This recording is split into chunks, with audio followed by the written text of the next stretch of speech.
Le miracle de Dunkerque. Communément nommé Opération Dynamo est le nom donné à l'évacuation de Dunkerque de l'armée britannique. Effectuée du 21 mai au 4 juin 1940 avec l'appui de l'armée française contre l'armée allemande. Bousculé par le Blitzkrieg lors de la bataille de France, le front est rompu par la percée de Sedan. L'armée britannique ainsi qu'une partie de l'armée française battent en retraite vers le nord de la France et embarquent dans des bateaux pour rejoindre l'Angleterre. Des soldats français et anglais ont été positionnés autour de cette zone pour retarder la remontée allemande et ainsi permettre l'évacuation. Aujourd'hui, je vous propose de visiter quelques bunkers qui ont servi pendant ces opérations.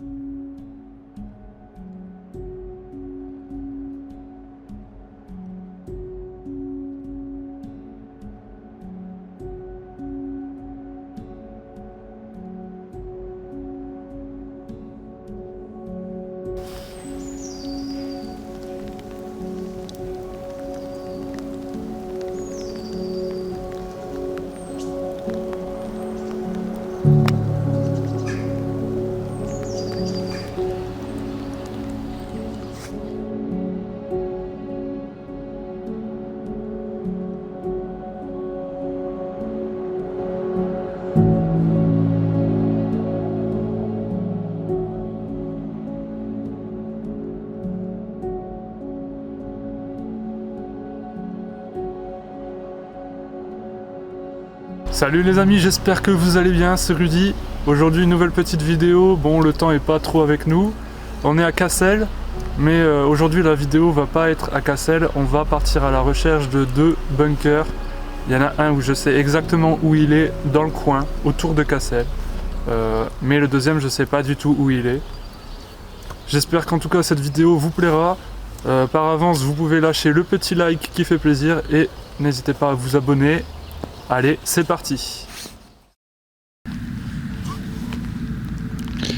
Me voilà arrivé au premier bunker, enfin, ça y est, je l'ai trouvé. Alors faut savoir que celui-là, je le connaissais parce que j'étais passé devant, mais j'en avais aucune idée sur Google Maps où le trouver. Je connaissais juste un petit peu la direction qu'il fallait prendre. Et il est plutôt grand. Dans mes souvenirs, il était plus grand que ça, mais il est quand même assez grand.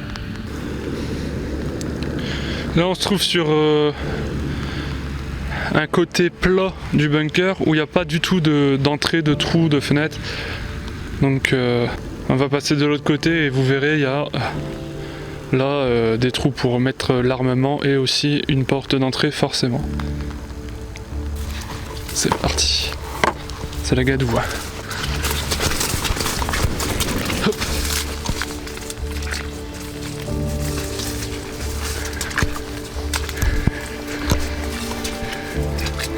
Ah, je peux vous dire que j'avais prévu le coup, je me suis habillé en conséquence. Ah, il est beau.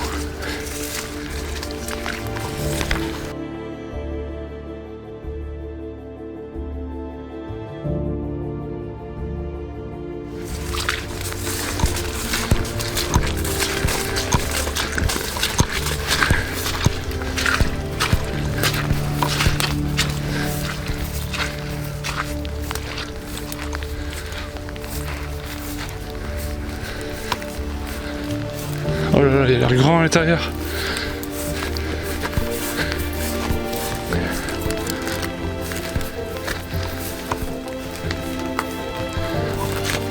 Allez, c'est parti, on y va.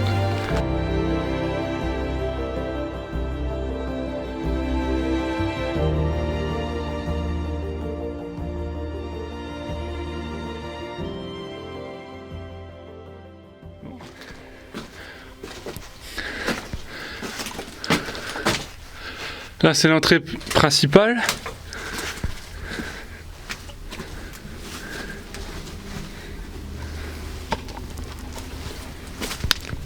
Il est vraiment bien défoncé à l'intérieur, hein.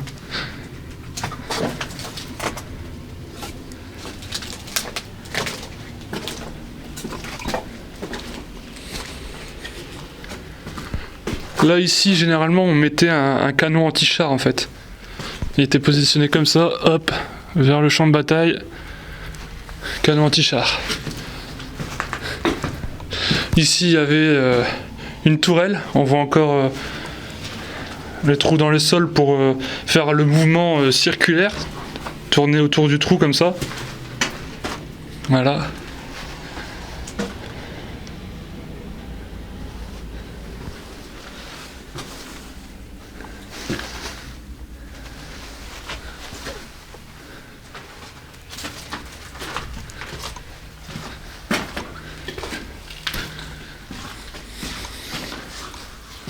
Il est vraiment sympathique, il est vraiment grand en termes d'espace. Et je suis plutôt content, il n'y a pas de gens qui sont venus taguer l'intérieur du bunker. J'ai horreur des tags en fait. Oh là, il y a un petit là. Je veux dire, c'est pas grand chose quoi. Donc là en fait, c'est pas une porte d'entrée ou de sortie. Je viens de comprendre ce que c'est. Il devait y avoir la tourelle à cet endroit là. Et ce qu'on voit, c'est la lumière du jour. Mais du plafond. Oh, la porte, c'est dur à passer. Ah oui. Impressionnant.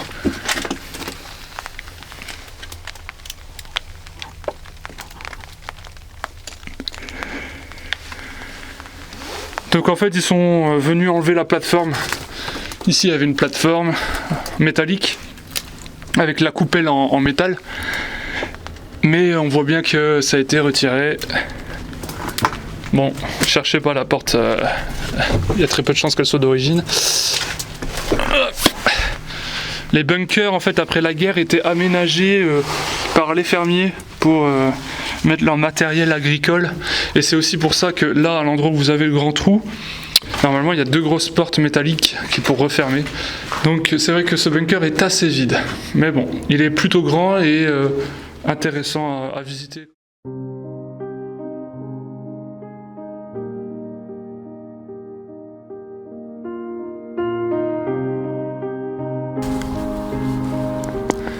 On continue la visite des bunkers de ce petit coin autour de Cassel.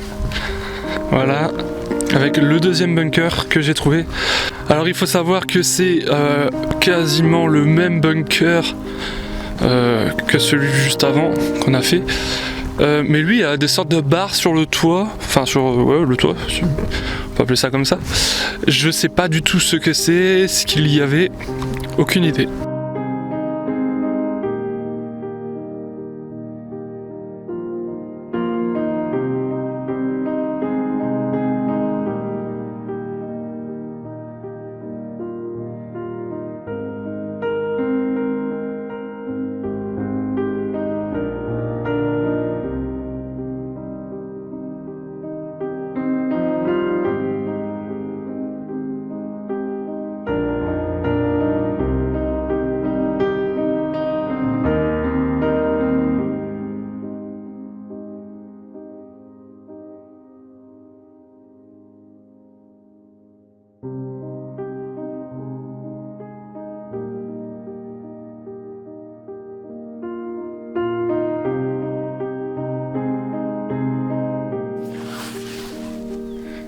Alors les bunkers sont bien vides parce que aussi ils sont très grands et très visibles.